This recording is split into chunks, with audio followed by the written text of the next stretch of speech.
मैं शंकर सर आज आप लोगों को हिंदी व्याकरण में समास चैप्टर पढ़ाने जा रहा हूँ।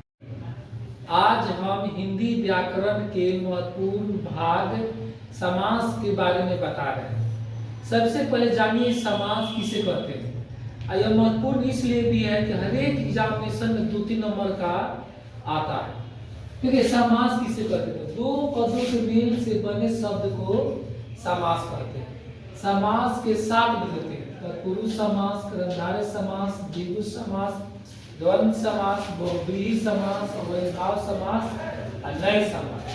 तत्पुरुष समास किसे कहते हैं?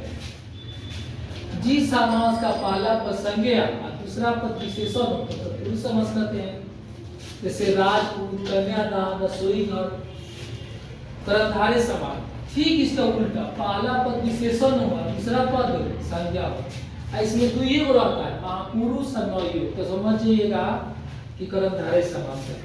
ठीक उसी तरह अगर पहला पद संख्यावाची रहे तो उसको हम द्विगु समास कहते हैं। जैसे दीर्घ, चौराहा, दोपहर, चौहनी, अठन्नी, नवग्रह, त्रिलोकी, सभी में संख्या है तो इसको हम लोग द्विगु समास कहेंगे।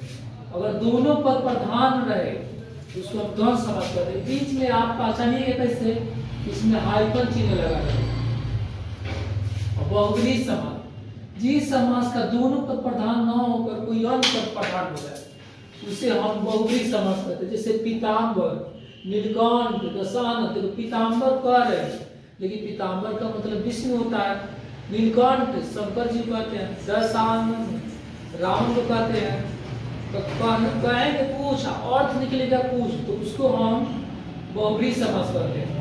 अगर प्रति लगा रहे या था लगा रहे तो कोई दिमाग नहीं लगाना है, समझे कि अव्ययीभाव समास है। अगर पहला पद नकारात्मक हो तो नए समास कहते हैं। जैसे अज्ञान, अशिक्षा, नलायक। अज्ञान का होगा न ज्ञान, शिक्षा का न शिक्षा। तो आपको समास समझ में आ गया होगा। अगर कहीं भी समझने में दिक्कत हो रहा है तो आप उसको कमेंट कीजिए। धन्यवाद।